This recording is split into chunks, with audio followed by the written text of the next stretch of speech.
Subscribe कीजिए mark tutorial YouTube channel को और प्रेस कीजिए इस बेल आइकन को ताकि आपको मिल सके हमारे लेटेस्ट वीडियोस सबसे पहले। हाय एवरीवन, आज इस वीडियो में देखेंगे कि कैसे आप मार्ग ERP में नारकोटिक प्रोडक्ट्स की बिलिंग करके नारकोटिक रिपोर्ट जनरेट कर सकते हैं और साथ ही देखेंगे कि कैसे आप सॉफ्टवेयर में TB की रिपोर्ट जनरेट कर सकते हैं। तो सबसे पहले नारकोटिक के बारे में जानते हैं। अब जैसे कि आप जानते हैं कि narcotic schedule H, schedule H1 नशीली मेडिसिन्स होती हैं। तो कुछ मेडिसिन्स ऐसी होती हैं जो काफ़ी नशीली होती है जिसका कुछ लोग गलत यूज़ करते हैं। तो इन बातों को ध्यान में रखते हुए ड्रग डिपार्टमेंट ने ये डिसाइड किया है कि जो नारकोटिक मेडिसिन्स हैं वो पेशेंट्स को तभी मिलेंगी जब डॉक्टर्स प्रिस्क्राइब करेंगे और साथ ही रिटेलर प्रिस्क्रिप्शन की एक कॉपी अपने पास रखेंगे क्योंकि ड्रग डिपार्टमेंट रिटेलर से इसकी रिपोर्ट भी लेंगे। तो आइए अब देखते हैं कि इसे सॉफ्टवेयर में कैसे इम्प्लीमेंट करते हैं। तो इसके लिए आप मास्टर से मार्क सेटअप से कंट्रोल रूम पर आएंगे और नारकोटिक सर्च करेंगे। देन यहाँ पर आपको ऑप्शन मिलेगा नारकोटिक्स शेड्यूल्ड ड्रग्स रिपोर्टिंग और ये ऑप्शन बाय डिफ़ॉल्ट फार्मा में येस होता है। इसका मतलब ये है कि जब आप आइटम क्रिएट करेंगे या मॉडिफाई करेंगे तो वहाँ पर आपको नारकोटिक शेड्यूल H और शेड्यूल H1 के ऑप्शंस मिलेंगे। आप चाहें तो इस ऑप्शन को नो भी कर सकते हैं। तो फिलहाल अभी हम यहाँ पर इसे येस करते हैं। इसके बाद यहाँ पर आप narcotics field schedule H and schedule H1 field को रीनेम भी कर सकते हैं। मतलब कि अगर इन फ्यूचर कभी ड्रग शेड्यूल नेम चेंज होता है तो उसे आप यहाँ रीनेम कर सकते हैं। Next is reconfirm of prescription at the time of billing. इसका मतलब है कि जब आप किसी नारकोटिक आइटम का बिल जनरेट करते हैं या शेड्यूल H या शेड्यूल H1 आइटम का बिल जनरेट करते हैं और आप चाहते हैं कि बिलिंग के टाइम पर सॉफ्टवेयर आपसे रीकन्फर्म करे कि आपने कस्टमर से उसकी प्रिस्क्रिप्शन ली है या नहीं, तो आप यहाँ पर इसे येस करेंगे और बाय डिफ़ॉल्ट ये ऑप्शन यहाँ येस होता है, बट आप चाहें तो इसे नो भी कर सकते हैं। Next is allowed in retail chemist all. It means कि आप ये सेटिंग्स रिटेल के लिए करना चाहते हैं या ऑल के लिए। रिटेल के लिए यहाँ 1 सेलेक्ट करेंगे और ऑल के लिए A। फिर है reconfirm only 1 time always in a bill. Only 1 item का मतलब है कि अगर आप चाहते हैं कि सिर्फ बिलिंग के टाइम पर ही आपसे कंफर्म करे कि आपने प्रिस्क्रिप्शन ली है या नहीं, तो उसके लिए आप यहाँ O सेट करेंगे। और ऑलवेज इन बिल का मतलब है कि अगर आप चाहते हैं कि जब भी आप बिल को मॉडिफाई करें तो हमेशा आपसे कंफर्म करें कि आपने प्रिस्क्रिप्शन ली है या नहीं, तो उसके लिए आप यहाँ A सेट करेंगे। तो अब यहाँ इन सेटिंग्स को करने के बाद सिंपली आप यहाँ एस्केप की प्रेस करेंगे और चेंजेस को सेव कर लेंगे। अब जैसे कि अगर आप कोई आइटम क्रिएट करते हैं या मॉडिफाई करते हैं, जैसे कि हम यहाँ इस आइटम को मॉडिफाई करते हैं, देन यहाँ मोर ऑप्शंस को येस करते हैं तो आपको यहाँ ये ऑप्शंस मिलते हैं और आप यहाँ स्पेसिफाई कर सकते हैं कि ये पर्टिकुलर आइटम नारकोटिक है, शेड्यूल H है या शेड्यूल H1 है। सो फॉर एग्जांपल हम यहाँ पर सेट करते हैं कि ये आइटम शेड्यूल H1 की है, तो हम यहाँ पर करते हैं येस और इसे सेव करते हैं। इसी तरह सपोज अब यहाँ पर इस आइटम को मॉडिफाई करते हैं और यहाँ स्पेसिफाई करते हैं कि ये आइटम शेड्यूल H1 है और इसे भी सेव करते हैं। और साथ ही आप सॉल्ट वाइज नारकोटिक भी सेट कर सकते हैं। इसके लिए आप मास्टर से इन्वेंट्री मास्टर से सॉल्ट मास्टर में जाएंगे, किसी भी सॉल्ट पर F3 प्रेस करेंगे और यहाँ से आप नारकोटिक शेड्यूल H और शेड्यूल H1 को येस कर देंगे। तो इस सॉल्ट में जितनी भी आइटम्स आती होंगी उन सब पर एक बार में ही नारकोटिक शेड्यूल H और शेड्यूल H1 सेट हो जाएगा। और इसका बेनिफिट ये है कि आपको इंडिविजुअल आइटम्स पर नारकोटिक शेड्यूल और शेड्यूल H1 सेट नहीं करना पड़ेगा। तो इस तरीके से आप ड्रग्स कैटेगरीज को डिफाइन कर देंगे। इसके बाद बिल जनरेट करते हैं, देन आइटम सेलेक्ट करते हैं। यहाँ पर हम वही आइटम सेलेक्ट करते हैं जिसमें हमने ड्रग कैटेगरी को डिफाइन किया है। तो अब आप यहाँ पर देखेंगे कि सॉफ्टवेयर यहाँ पर आपसे रीकन्फर्म कर रहा है कि आपने कस्टमर से प्रिस्क्रिप्शन ली है या नहीं। तो यहाँ पर हम करते हैं येस, देन यहाँ पर टैबलेट स्पेसिफाई करते हैं। तो अब आप यहाँ पर देख सकते हैं कि इसका कलर चेंज हो गया है, क्योंकि जब आप आइटम में सेट कर देते हैं कि ये पर्टिकुलर आइटम नारकोटिक है या शेड्यूल H है या शेड्यूल H1 है और फिर जब आप उस आइटम को सेल करते हैं तो उसका कलर पिंक हो जाता है।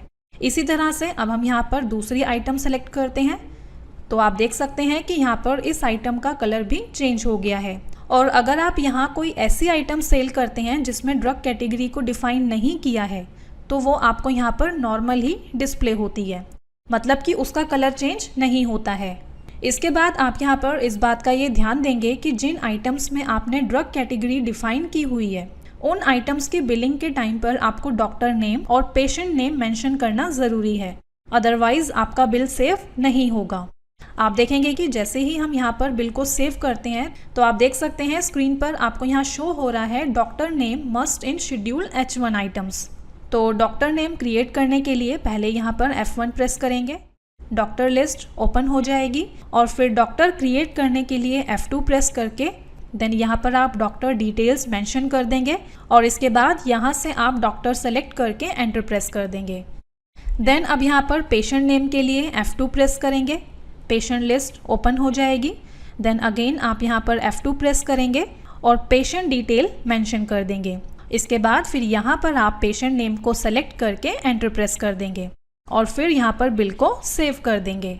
तो अब जैसे कि हमने यहाँ पर बिलिंग कर ली है, इसके बाद अब देखते हैं कि इसकी रिपोर्ट आप कैसे जनरेट करेंगे।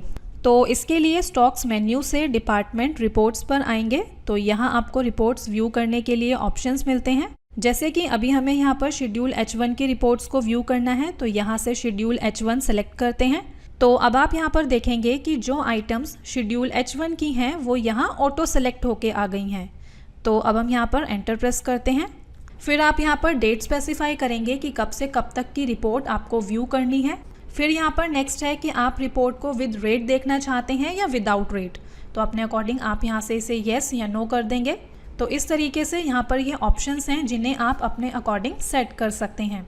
फिर आप यहाँ पर परचेज सेल से सेलेक्ट करेंगे कि सेल रिपोर्ट आप देखना चाहते हैं या परचेज रिपोर्ट। तो अब जैसे कि हम यहाँ पर सेल सेलेक्ट करते हैं, देन एंटर प्रेस करते हैं। एंटर प्रेस करते ही रिपोर्ट 4 का ऑप्शन एक्टिवेट हो जाता है, जैसे कि आप स्क्रीन पर देख सकते हैं। और यहाँ से आप ये सेलेक्ट कर सकते हैं कि आप सेल की रिपोर्ट व्यू करना चाहते हैं या सेल्स रिटर्न की या रिप्लेसमेंट की। तो अपने अकॉर्डिंग आप यहाँ से ऑप्शन को सेलेक्ट कर लेंगे। तो हम यहाँ पर सेलेक्ट करते हैं सेल। इसके बाद आप यहाँ पर देख सकते हैं कि आप यहाँ से सेलेक्ट कर सकते हैं कि आप रिपोर्ट प्रिंट करना चाहते हैं या एक्सेल में व्यू करना चाहते हैं एटसेट्रा। तो अपने अकॉर्डिंग आप यहाँ से ऑप्शन को सेलेक्ट कर लेंगे। तो फिलहाल अभी हम यहाँ से करते हैं व्यू। तो आप देख सकते हैं सेलेक्टेड प्रोडक्ट की रिपोर्ट यहाँ पर शो हो गई है।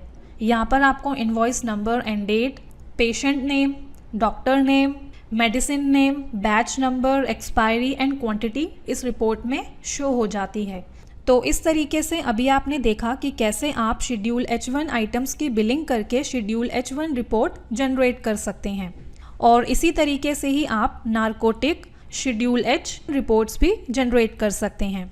इसके बाद आइए अब टीबी रिपोर्ट जनरेट करने का प्रोसेस देखते हैं। अब जैसे कि जो टीबी के लिए मेडिसिन्स हैं वो भी नारकोटिक्स में ही आती हैं, यानी कि वो ड्रग कैटेगरी शेड्यूल H1 में ही आती हैं। तो ड्रग डिपार्टमेंट ने इसके लिए अलग से रिपोर्ट मांगी है और इसके लिए आपको क्या करना है कि जो कस्टमर आपसे मेडिसिन ले रहा है आपको उसका आईडी में आप आधार कार्ड नंबर, पैन नंबर या वोटर कार्ड नंबर कुछ भी ले सकते हैं। देन आपको उसका फादर्स नेम, एज, ये सारी डिटेल्स आपको कस्टमर से लेना ज़रूरी है। तो इसके लिए आपको क्या करना है, आपको सबसे पहले टीबी की मेडिसिन्स को शेड्यूल H1 में सेट कर लेना है। जैसे कि हमने यहाँ पर इस आइटम को शेड्यूल H1 में सेट कर दिया है, जैसे कि आप यहाँ स्क्रीन पर देख सकते हैं। इसके बाद जब आप इसका बिल जनरेट करेंगे तो आप देखेंगे कि यहाँ पर भी सॉफ्टवेयर आपसे रिकन्फर्म करेगा कि आपने प्रिस्क्रिप्शन ली है या नहीं। तो हम यहाँ पर यस करते हैं और साथ ही आप देखेंगे कि यहाँ पर आइटम का कलर भी चेंज हो गया है। और जब आप इस बिल को सेव करेंगे तो यहाँ पर ये बिल सेव नहीं होगा, क्योंकि इसके लिए भी आपको पेशेंट नेम और डॉक्टर नेम मेंशन करना ज़रूरी है। तो जैसे कि पेशेंट क्रिएट करते हैं तो अब आपको यहाँ पर जो है पेशेंट की सारी डिटेल्स को मेंशन करना ज़रूरी है। लाइक आप उसका mobile number, address, ID, son of, wife of and age, इन सारी डिटेल्स को आपको यहाँ मेंशन करना ज़रूरी है। फिर आप यहाँ से पेशेंट को सेलेक्ट कर लेंगे। इसी तरीके से फिर आप डॉक्टर स्पेसिफाई कर देंगे और इसके बाद अब हम यहाँ पर बिल को सेव करते हैं। तो अब जैसे कि हमने यहाँ पर इसका बिल जनरेट कर लिया है। इसके बाद जब आप इसकी रिपोर्ट को व्यू करेंगे तो रिपोर्ट देखने के लिए फिर से आप स्टॉक्स मेन्यू से डिपार्टमेंट रिपोर्ट्स पर आएंगे और यहाँ से टीबी रिपोर्ट सेलेक्ट करेंगे। तो अब यहाँ पर आप देख सकते हैं कि जो भी प्रोडक्ट्स शेड्यूल H1 के हैं वो सारे प्रोडक्ट्स यहाँ पर शो हो गए हैं।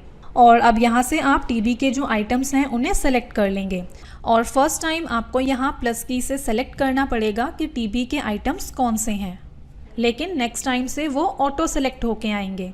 इसके बाद फिर यहाँ से आप पीरियड सेलेक्ट करेंगे कि आप कौन से पीरियड की रिपोर्ट व्यू करना चाहते हैं। देन आप यहाँ पर स्पेसिफाई कर सकते हैं कि आप कब से कब तक की रिपोर्ट व्यू करना चाहते हैं। फिर आप यहाँ पर रिपोर्ट फोर्स से सेलेक्ट करेंगे कि आप कौन सी रिपोर्ट देखना चाहते हैं। तो सपोज हम यहाँ पर सेलेक्ट करते हैं सेल, और यहाँ पर ये जो रिपोर्ट है ये डायरेक्टली एक्सेल में ही एक्सपोर्ट होगी।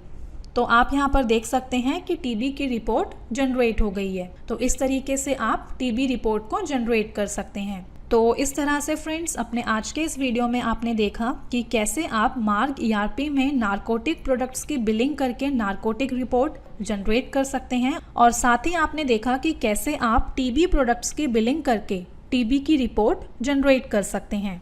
Thank you.